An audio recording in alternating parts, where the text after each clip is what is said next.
Pesquisadores da Faculdade de Ciências Agronômicas da Unesp em Botucatu estudam o comportamento das saúvas. No laboratório de insetos sociais, o objetivo é aprender a controlar a proliferação das formigas da espécie, praga comum nas plantações. E no Conexão Unesp de hoje, você vai conhecer uma pesquisa de doutorado de Ilha Solteira que venceu o prêmio de teses promovido pela universidade no ano passado. Ela investigou a eficiência da aplicação de técnicas de inteligência artificial na gestão de sistemas de distribuição de energia elétrica. O Unesp Notícias desta quinta-feira, 28 de fevereiro, já está no ar.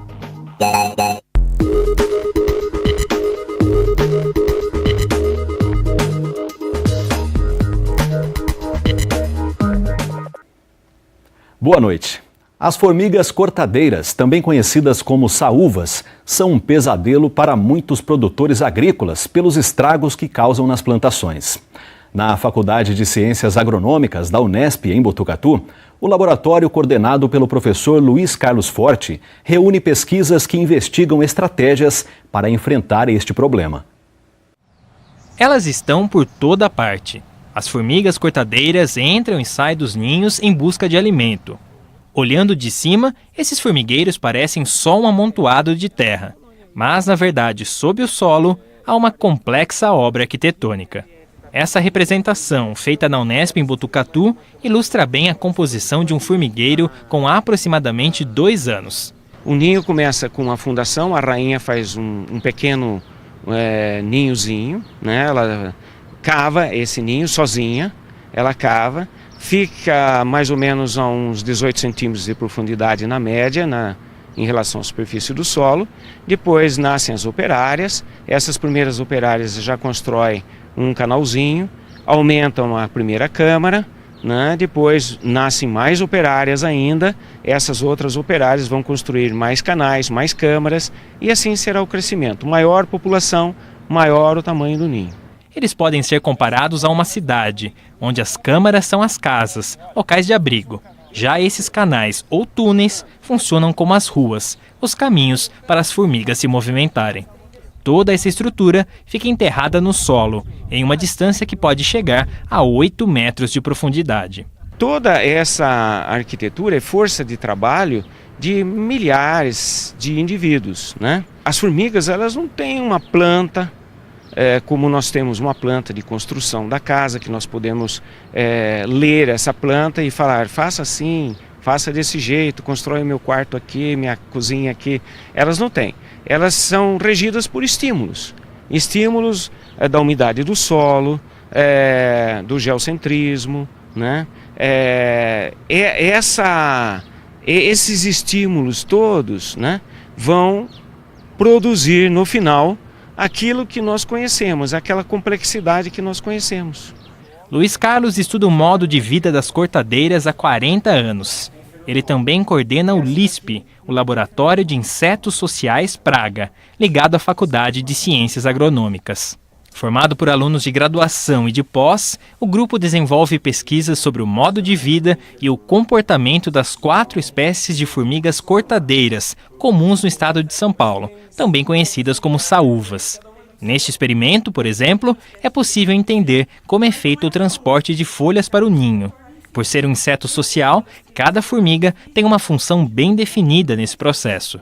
As forrageiras cortam e levam os materiais. Já no ninho, as jardineiras e as generalistas transformam tudo em uma polpa, material necessário para o cultivo de fungos. É que apesar de transportarem as folhas, as cortadeiras não se alimentam diretamente delas, e sim dos fungos alojados nas câmaras. Há 10 anos no laboratório, Nádia estuda a função de um outro grupo, o das formigas escoteiras. Elas utilizam a comunicação química para recrutar as colegas e manter vivo esse ciclo. Como elas depositam trilhas de feromônio. O que seriam essas trilhas de feromônio? São trilhas de odor, né? Esses odores são específicos de cada espécie e elas demarcam esses caminhos, essas trilhas físicas por onde elas andam, para que as outras companheiras do ninho sigam essas trilhas para a busca do alimento. São informações úteis que podem evitar perdas na produção agrícola e manter a população de formigas sob controle. Numa situação em que você vai fazer um controle de formigas cortadeiras, que normalmente a gente usa as iscas tóxicas, então, se você, por exemplo, interromper essa trilha química que elas buscam o alimento, normalmente vai formar grande quantidade de formiga nessas trilhas, elas já estão com essas trilhas demarcadas e elas não vão, por exemplo, levar a isca tóxica que você colocou. Então, essas iscas, a gente tem que conhecer essas trilhas para sempre colocar essas iscas tóxicas ao lado das trilhas, nunca em cima. Por quê? As formigas, elas exploram esse ambiente, e explorando o ambiente elas vão acabar encontrando. Então, é importante a gente conhecer a biologia toda da espécie, das espécies de maneira geral. Na mesma linha, Gabriela quer entender como ocorre a contaminação dos insetos pela sulfuramida, um inseticida mais eficaz no combate ao crescimento desequilibrado das formigas. Para isso, ela utiliza uma substância colorida, inofensiva, e que substitui o produto nos testes. A gente sabe, né, que elas processam essa isca que é oferecida para elas, que é a principal forma de controle, e elas vão carregar essa isca para o interior do ninho e vão processar. Elas processam essa isca da mesma maneira que elas processam uma folha vegetal, por exemplo. Então elas vão repicar, elas vão lamber, deixar bem hidratada essa isca. E nesse processo, ela já está se contaminando, elas estão ingerindo o inseticida. E aí, depois a gente faz uma avaliação dessas operárias, né? Então, a gente coleta uma porcentagem de operárias e avalia as estruturas morfológicas. Então, a gente utiliza um corante traçador, que no caso seria o inseticida, e para avaliar aonde que tem essa contaminação. E aliado aos comportamentos de processamento, elas também realizam a autolimpeza, então elas mesmas se limpam e elas limpam umas às outras. E nesse processamento também é importante, nesse comportamento de limpeza, também é importante para a contaminação. Então, mesmo que uma operária ela não processou a isca, ela vai estar nesse comportamento de limpeza e ela também vai estar se contaminando. O resultado do estudo pode servir como base para a descoberta e a produção de novos inseticidas. A substância precursora dessa substância, que é a eficiência, que é bastante eficiente, que é a sulfuramida, ela tem uma exceção de uso, né? Então, por enquanto, ela pode ser usada ainda. Por problemas de contaminação de água, de solo, né, do ambiente, né? Então, o que se quer fazer? Substituir essa substância por substâncias menos impactantes ao solo, à água, que não deixe resíduo na água, no solo. Mas Forte lembra que as formigas cortadeiras são importantes para o funcionamento da natureza e reforça que a missão do laboratório não é exterminar a população de saúvas, mas sim criar condições para uma relação harmoniosa. O objetivo não é extinguir as formigas cortadeiras, é controlar, fazer um manejo bastante adequado. Só uso inseticida quando eu preciso, na dose certa, sem causar problemas ambientais, ambientes para o homem, né, para os animais, né, para as águas, né, sem poluir nada. O diretório acadêmico da Faculdade de Engenharia de Bauru mantém um projeto de ensino de línguas. As inscrições para o primeiro semestre já estão abertas. São 6 cursos de idiomas oferecidos pelo DAFAI aos alunos, professores e servidores técnicos da Unesp em Bauru. E quem nos explica como eles funcionam é o Vitor, o presidente do DAFAI. Vitor, quais são esses cursos oferecidos? Basicamente são inglês, espanhol, alemão, francês, italiano e japonês. Eles são divididos basicamente em 3 níveis, básico, intermediário e avançado. E cada um deles é dividido por ano, ou seja, tem avançado 1, avançado 2, básico 1, básico 2, intermediário e intermediário 2. São basicamente 3 anos que eles para fazer todo o curso em si. Como os interessados podem se inscrever? Basicamente a gente ainda está em o curso de interesse, se tem interesse ou não de fazer.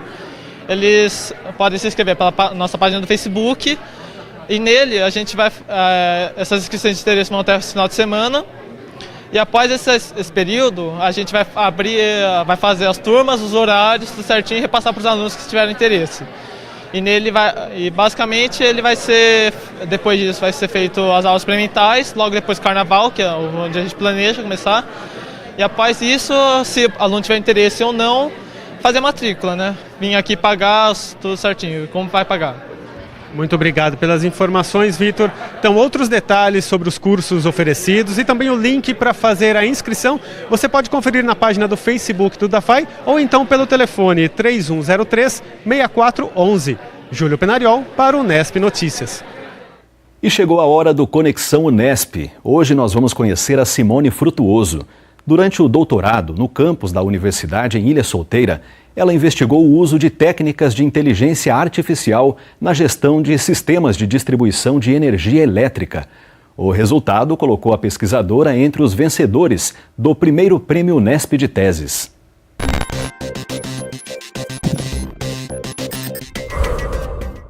Aproximadamente 8% da energia elétrica que é gerada nas usinas se perde na distribuição.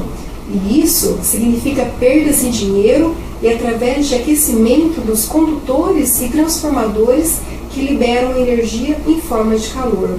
O sistema de distribuição é construído de forma malhada, mas deve operar de forma radial, onde não podem existir laços na topologia da rede. Assim, é necessário resolver um problema de otimização matemática para descobrir qual topologia radial permite que o sistema opere com melhor eficiência e perdas mínimas. Para resolver este problema altamente complexo, aplicamos 3 algoritmos imunológicos chamados de Clonal-G, COP-ChainNet e OP-ChainNet. Os algoritmos imunológicos artificiais são técnicas de inteligência artificial que se baseiam nos processos biológicos do corpo humano para resolver problemas de otimização. Estes algoritmos são robustos e conseguem resolver problemas complexos e de grande porte com muita eficiência. No meu estudo, foram realizados testes computacionais com dados de sistemas elétricos simulados e reais. Nestes testes, os algoritmos imunológicos artificiais conseguiram otimizar a configuração dos sistemas elétricos testados, de modo a gerar uma economia em perdas de energia elétrica e também no custo da operação. Os resultados obtidos foram os melhores comparados com os trabalhos apresentados na literatura. Ser indicada para representar a Unesp de Ilha Solteira neste prêmio tão importante já foi motivo de muita felicidade. E posteriormente, ser agraciada com a primeira colocação foi inacreditável. Mas o que fica é a sensação de dever cumprido, de gratidão e de muitos anos de dedicação e trabalho que me renderam essa premiação. Através do doutorado, colhi vários frutos dessa pesquisa, como publicações e esta importante premiação. E atualmente sou professora na Universidade do Estado de Mato Grosso, a Unemate.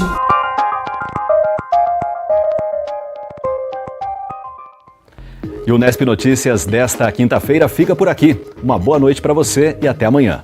Tchau, tchau.